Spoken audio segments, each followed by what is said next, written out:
अब निकल आए तो हाथी चले बाजार, कुत्ता भौंके हजार। और वो कह रहे थे कि हम 21 लाख रुपया ऐसा कुछ बता आओ तो ठट्टी को बरो ले आवे, हम तो फ्री में बता दें ताकि को लोग ठट्टी को बरो ले आवे, हम ठट्टी बाहर से। ये तो चलता ही रहता है। ये धर्म विरोधी लोग हैं जो धर्म विरोधी होते हैं। हम 7 दिन वहाँ झंडा गाड़ने तब उनको बाप मर गो, तब नहीं उन्हें हम ध्यान आए। 7 दिन उनके मुड़ पे झंडा, 2 दिन दरबार, प्रेत दरबार, तब का होगा वो तो। नमस्कार दोस्तों, स्वागत है हमारे नए वीडियो में। दोस्तों आप सभी ने वो कहावत तो जरूर सुनी होगी, चोर चुरावे तुमड़ी गाडे पानी माही, वो गाडे व ऊपर आवे यूं सच्चाई छानी नाही। ठीक इसी प्रकार आज ऐसी स्थिति बागेश्वर वाले बाबा जी यानी धीरेन्द्र कृष्ण शास्त्री जी की हो गई है। जिस झूठ को धीरेन्द्र कृष्ण शास्त्री जी छुपाते छुपाते आ रहे थे, आज उनका ये झूठ धीरे धीरे करके जनता के सामने आ रहा है। धीरेन्द्र कृष्ण शास्त्री जी का कहना था कि चमत्कार के पीछे हनुमान जी की कृपा है, लेकिन आज मीडिया के माध्यम से पता चल रहा है कि चमत्कार के पीछे हनुमान जी की कृपा नहीं है, बल्कि ये एक कला है। क्योंकि जो साधना धीरेन्द्र कृष्ण शास्त्री जी करते हैं उसका विरोध गीता जी में किया गया है। जो साधना धीरेन्द्र कृष्ण शास्त्री जी करते हैं उस साधना को गीता में घटिया बताया गया है।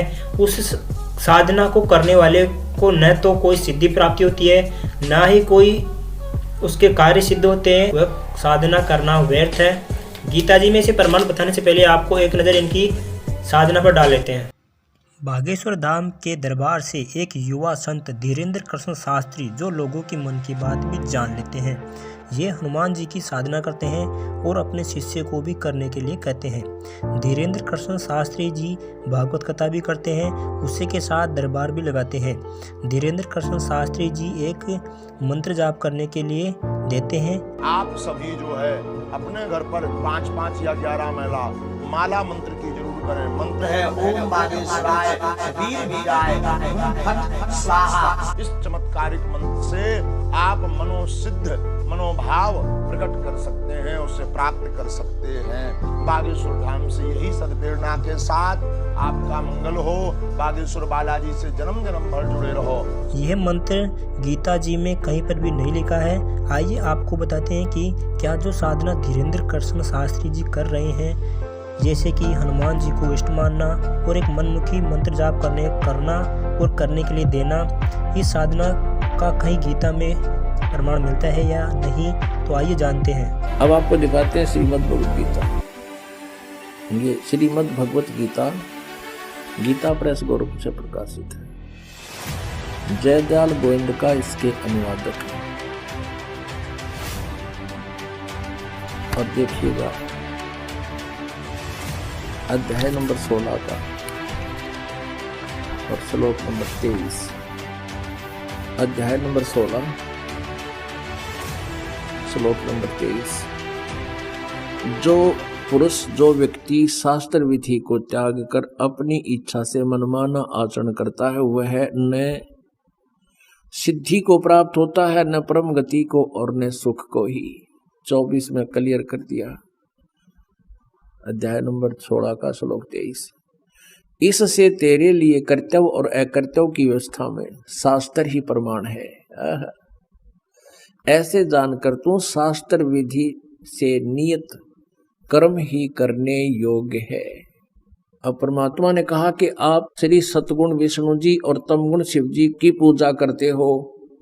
गीता जी में इन तीनों गुणों की रजगुण ब्रह्मा, सतगुण विष्णु, तमगुण शिव जी की पूजा करने वालों को मूर्ख कहा है। पुण्यात्माओं, अब आसानी से समझ आ जाएगी ये पवित्र सदग्रंथ यानी श्रीमद् भगवत गीता।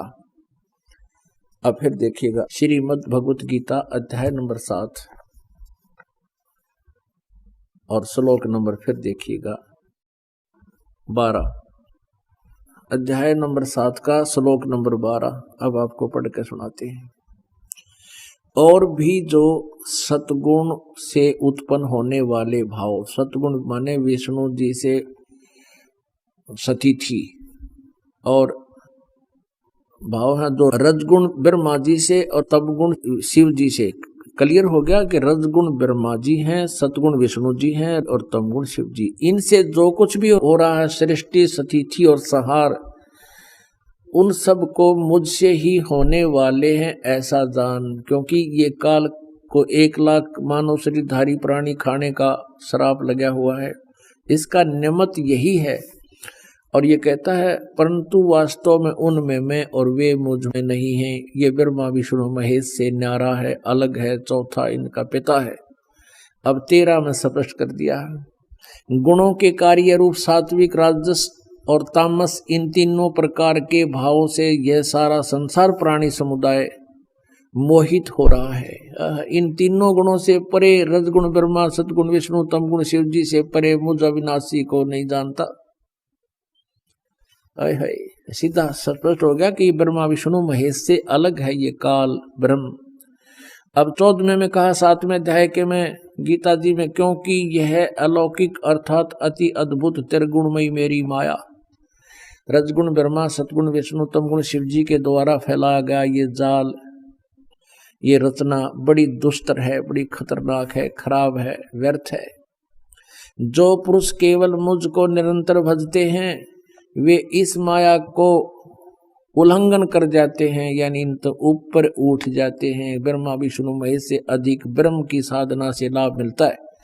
अब 15 में के कहा गीता ज्ञानदाता ने, माया के द्वारा कि इस रजगुण ब्रह्मा, सतगुण विष्णु, तमगुण शिव जी के द्वारा जिनका ज्ञान हरा जा चुका है, इस त्रिगुणमयी माया के द्वारा जिनका ज्ञान हरा जा चुका है, यानी ब्रह्मा विष्णु महेश से आगे भक्ति करने को तैयार नहीं, इन्हीं से मिलने वाले अक्षणिक सुख पर ये आश्रित हो चुके हैं, वो असुर स्वभाव को धारण किए हुए ब्रह्मा विष्णु महेश के पुजारियों को क्या कहा गीता जी में, आसुर यानी राक्षस स्वभाव को धारण किए हुए मनुष्यों में नीच, दूषित कर्म करने वाले मूढ़ लोग यानी मूर्ख लोग मुझको नहीं भज। हरे हरे श्री कृष्ण कृष्ण हरे हरे, राधे श्याम सीताराम, राधे राधे श्याम राधे। ओम नमः शिवाय, ओम भगवते वासुदेव नमः। ये गायत्री मंत्र, ये मोक्ष मार्ग के मंत्र नहीं है, ये व्यर्थ है, यूजलेस है। गीता जी अध्याय नंबर 16 के श्लोक नंबर 23 और 24 में स्पष्ट किया कि जो शास्त्र विधि को त्याग कर मनमाना आचरण करते हैं, मनमानी पूजाएं जाप करते हैं, उनको न तो सुख होगा, ना कोई गति होगी, ना उनकी कोई उनको सिद्धि प्राप्त होगी, अर्थात यूजलेस। इसलिए 16वें अध्याय के फिर 24वें श्लोक में स्पष्ट किया गीता जी में, इससे तेरे लिए अर्जुन कर्तव्य और अकर्तव्य की अवस्था में कौन सी साधना करनी चाहिए और कौन सी त्याग देनी चाहिए। सदग्रंथों को आधार मानना, किसी के लोक वेद पर आधारित मत होना। तो श्रीमद् भगवद गीता हमारा आधार है भक्ति का, पवित्र वेद हमारा आधार है भक्ति का, साधना का। लेकिन पुराण हमारे सहयोगी हैं अध्यात्म ज्ञान को समझने के लिए। और जो पुराणों के अंदर वेदों और गीता वाला भक्ति विधि है, वो तो वेदों और गीता का ही है, वो तो हम उन्हीं से ग्रहण करेंगे। बाकी अन्य उसके अंदर उस ऋषि वक्ता, पुराण के वक्ता का अपने घर का ज्ञान है जो वेदों और गीता से नहीं मिलता, वो हमने स्वीकार नहीं करना। अब गीता ज्ञानदाता कहता मेरा एक ओम अक्षर है, नथिंग एल्स, और कोई जाप ही नहीं है। इसके अतिरिक्त कोई मंत्र जाप करता है वो अपने डले ढो रहा है, वो कंकर पत्थर इकट्ठे कर रहा है, लाल नहीं है। ये ब्रह्म सत्र का है। और इससे जो इसकी साधना करता हुआ अंत समय में शरीर छोड़कर जाता है तो परम गति को प्राप्त होता है। वो परम गति कौन सी है? ब्रह्मलोक। और गीता जी अध्याय नंबर 8 के श्लोक 16 में कहा कि ब्रह्मलोक पर्यंत वहां तक गए हुए सभी पुनरावृत्ति के अंदर है। अब 17वें अध्याय के गीता जी के 23वें श्लोक में कहा है कि उस सच्चिदानंद घन ब्रह्म के पाने का 3 मंत्र का जाप का निर्देश है, नथिंग एल्स। निर्देश माने नथिंग और कुछ नहीं, सिंपल ओनली डायरेक्शन। ये है, देखिएगा श्रीमद् भगवत गीता, गीता प्रेस गोरखपुर से प्रकाशित है। जयदाल गोविंद का इसके अनुवादक हैं। ये देखो, अब गीता अध्याय नंबर 8 का और श्लोक नंबर हम 8 से शुरू करेंगे। परमं पुरुषम दिव्यम अभ्यास योग युक्तेन चेतसा न अन्य गामिना। परमम पुरुषम दिव्यम, उस दिव्य परम पुरुष यानी परम अक्षर ब्रह्म को याति पार्थ अनुचिंतन, उसके सिमरण से उसको प्राप्त होते हैं। इनका अनुवाद भी बहुत कुछ ठीक है। 8वें अध्याय का 8वां श्लोक। हे पार्थ, यह नियम है परमेश्वर के, गीता ज्ञानदाता से अन्य है वो, अध्ययन नहीं अभ्यास योग युक्तेन, यानी जो मंत्र वो तत्वदर्शी संत देगा 3 नाम का, ओम तत्सत। ओम तो सीधा ही सरपुरुष ब्रह्म का है, तत् और सत ये सांकेतिक है। ओम और तत् मिलकर ये 2 अक्षर का सतनाम बनता है। वो तत् सांकेतिक है, जो आपको प्राप्त है उनको खूब पता है। और सतयु आदि नाम है, ये अलग मंत्र है, जो सार नाम प्राप्त है उन पुण्यात्माओं को खूब ज्ञान है। तो यहाँ ये स्पष्ट कह रहा है कि उस मंत्र के अभ्यास से, ये योग न ध्यान का इसमें मतलब है नहीं, ये तो हठ योग को ध्यान मानते नहीं। इसका संस्कृत मूल पाठ क्या कह रहा है देखिए, अभ्यास योग युक्तेन, ध्यान नहीं अभ्यास, यानी उस नाम के सुमरण की युक्ति से, उससे लगन से, दूसरी ओर न जाने वाले मन से, यानी किसी और भक्ति में फिर कति ध्यान नहीं जावे, केवल वही भक्ति करे निश्चित से। अनुचिंतन निरंतर चिंतन करता हुआ परम दिव्यम पुरुषम याति है।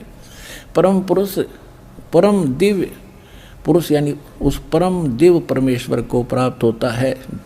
गीता ज्ञान दाता से अन्य है वो परम अक्षर ब्रह्म, और वो सच्चिदानंद घन ब्रह्म जिसका 3 मंत्र का जाप है, उसको प्राप्ति कर, उसकी शरण में जाने को गीता ज्ञान दाता कह रहा है।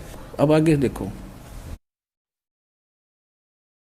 8वें अध्याय का 9वां श्लोक हम फिर पढ़ेंगे।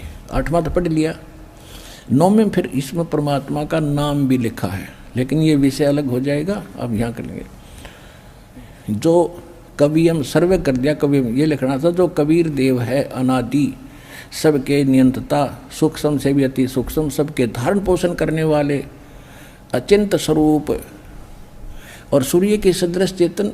अब देखो, हे निराकार बताओ भगवान ने, और इसमें लिखा हो तो सूर्य जैसा है, सूर्य का निराकार है, तो ऐसे परमात्मा 100 प्रकाशित तो उसका शरीर सूर्य के सदृश नित्य चेतन प्रकाश, अविद्या से अति परे, सच्चिदानंद घन परमेश्वर का जो सेवन करता है। 9वां हो लिया, 10वां पढ़ेंगे।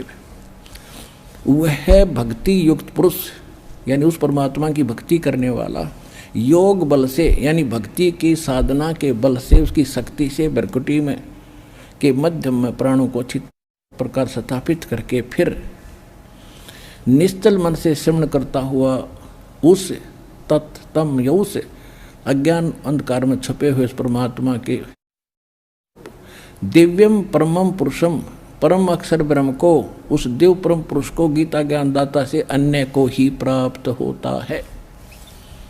आ गया समझ में? है। अब ये किसके शरण में जाने को कह रहा गीता ज्ञान दाता? कि उस परम अक्षर ब्रह्म की शरण में जा। और वो परम अक्षर ब्रह्म कौन है? अनंत कोट ब्रह्मांड का एक रति नहीं भारे, सतगुरु पुरुष कबीर हैं ये कुल के सृजनहारे। वो कौन कबीर? हम सुल्तानी नानक तारे, दादू को उपदेश दिया, जात दुलाहा भेद न पाया, वो कैसी मोह कबीर हुआ। He is God, Kabir is the weaver name of God. वो कबीर दुलाहा है उस परमात्मा का नाम। तो संत रामपाल जी ने प्रमाण देकर बताया कि ये साधना गलत है, और आप अपनी राय कमेंट बॉक्स में अवश्य दें। आज के लिए बस इतना ही, मिलते हैं ऐसे नेक्स्ट वीडियो में, तब तक के लिए धन्यवाद।